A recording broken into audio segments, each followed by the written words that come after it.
ఎప్పుడైనా సరే ఒక వెండి గ్లాసు మీద కానీ లేదా పంచలోహాలతో చేసిన గ్లాసు మీద కానీ లేదా రాగి గ్లాసు మీద కానీ శంఖువు చక్రము నామము ఈ మూడు గుర్తులు ఉన్నట్లయితే దాన్ని కుబేర కుంచం అనే పేరుతో పిలుస్తారు.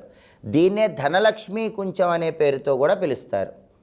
ఈ కుబేర కుంచం లేదా ధనలక్ష్మి కుంచాన్ని గృహంలో ప్రత్యేకమైన విధి విధానాలతో ఏర్పాటు చేసుకోవాలి. ముందుగా శంఖు చక్ర నామాల గుర్తులు ఉన్నటువంటి ఒక వెండి గ్లాసు కానీ రాగి గ్లాసు కానీ ఇంటికి తెచ్చుకోవాలి. మీ గృహంలో పూజా మందిరంలో ఒక రాగి పళ్ళాన్ని ఉంచి ఆ రాగి పళ్ళానికి గంధం బొట్లు కుంకుమ బొట్లు పెట్టాలి.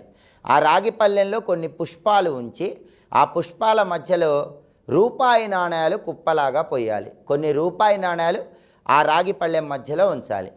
ఆ రూపాయి నాణ్యాల మీద శంఖు చక్ర నామాల గుర్తులు ఉన్నటువంటి